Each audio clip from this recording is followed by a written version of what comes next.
Assalamu alaikum. Now I would like to discuss about the diseases regarding hypothyroidism. First of all, Hashimoto thyroiditis.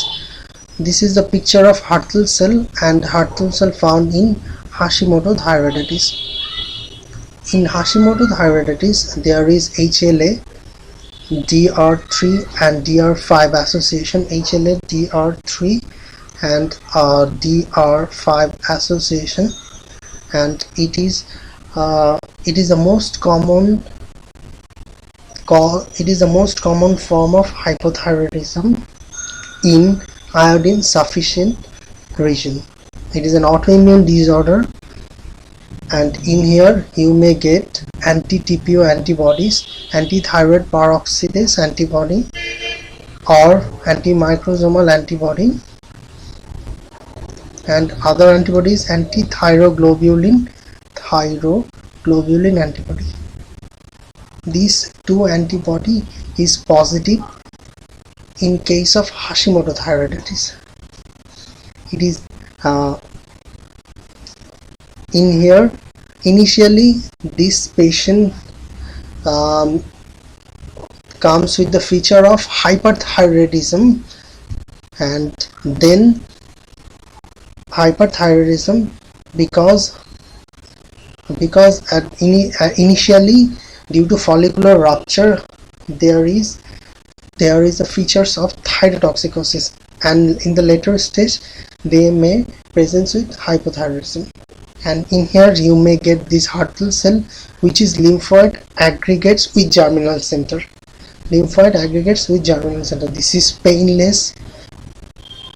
This is painless non-tender thyroid anomaly.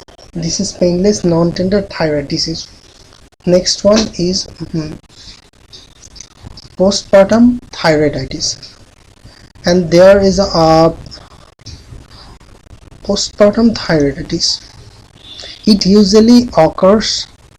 Postpartum thyroiditis usually occurs after delivery, up to 1 year after delivery. It presents with transient hyperthyroidism or hyperthyroidism followed by hypothyroidism, and majority of these women becomes euthyroid after resolution. This is usually painless and these become painless and non-tender in size. And in here the histology is lymphocytic infiltrate with occasional germinal center formation. Okay, there is other problems that in Sheehan syndrome, what happens in the Sheehan syndrome, that during pregnancy there is high amount of hormone releases. During pregnancy, or the female body needs high amount of hormone, so pituitary glands becomes double in size. In contrast, the blood supply of the pituitary gland doesn't increase as it should be, so they are always in the state of infarction. If the woman loses blood via vaginal delivery, if the woman loses tremendous amount of blood via vaginal or C-section, at that time that pituitary glands become infarcted. Pituitary glands undergo infarction, and that leads to Sheehan syndrome. And in Sheehan syndrome, the most important feature, most important clinical complaints is there is poor lactation. The mother will say that the baby is not sucking milk and the breast milk is not coming, in spite of taking other medication like domperidone, like lactohil powder. In spite of taking that, the breast milk is not coming, as because the signal is not coming via pituitary, and that happens in this Sheehan syndrome.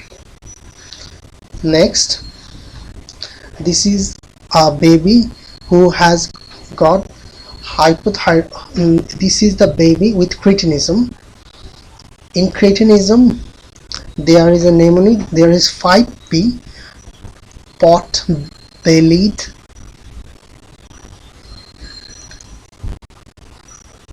pale, puffy-faced,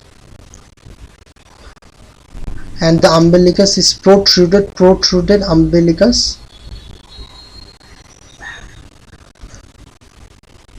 and protuberant tongue. This tongue is protuberant tongue, protruded umbilicus, protuberant tongue, and there is pore feeding, and there is pore brain development, pore feeding and brain development. So pot-bellied abdomen, protuberant tongue, puffy face, protruded umbilicus, pore feeding and pore brain development. It happens in congenital hypothyroidism. It is also known as cretinism. It happens due to antibody mediated maternal hypothyroidism, or it may be thyroid degenesis or iodine deficiency or dyshormonogenetic goiter. Now, this is the most important clinical thing, that subacute thyroiditis. Actually, this is missed by plenty of the physician, because in thyroid disorder, most of the thyroid disorder is non-tender, and if you find a thyroid disorder which is tender, immediately you have to think that this is subacute thyroiditis, and it may be due to viral cause. And that's why in that case the patient may come with hyperthyroid and later they becomes hypothyroid. If you treat his hyperthyroidism, then this patient becomes hypothyroid till his life ends. So in that case you should not treat the patient by giving hyper or hypothyroid medication, because this patient may come with any feature. So what you have to do, you have to confirm your diagnosis, and then you have to for pain you have to give pain medication like paracetamol, like NSAID, like other NSAID, but no thyroid medication. This is I held that in dequorments or subacute thyroiditis you should not give any form of thyroid medication. Now this is the histological picture of Riedl's thyroiditis, and and this patient, actually if you palpate the thyroid swelling of that patient, you may feel that this is like a hard as wood or rock like. It is fixed, painless, rock like thyroid swelling. If the age is less than 40, you should think that it may be Riedl's thyroiditis. If it is more than 40, then you must think that it may be anaplastic carcinoma. In what happens in here thyroid replaced by fibrous tissue with inflammatory infiltrate. In here thyroid replaced by fibrous tissue, that's why it becomes hard as a wood or rock like, and fibrosis may extend to the local structure. It may this patient may present with dysphagia, because the fibrosis may extend to the trachea, it may extend to the esophagus. If it extends to the esophagus, you may get dysphagia. If it goes to the trachea, you may get dyspnea. So you have to think that it may be Riedl's thyroiditis, and in here there is IgG4 related systemic disease should be considered.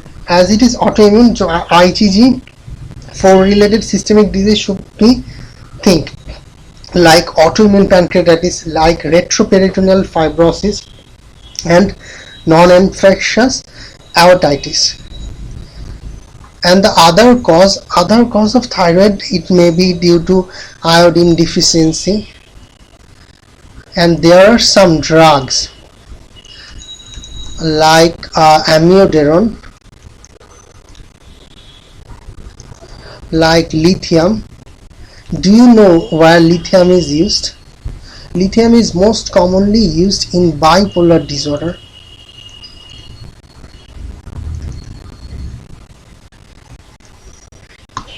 And there is one of the different thing, Wolff-Chaikoff effect. What is it? Wolff-Chaikoff effect is, this is the thyroid gland downregulation in response to increased iodide. Downregulation of thyroid in response to increased iodide. And that's all about hypothyroidism.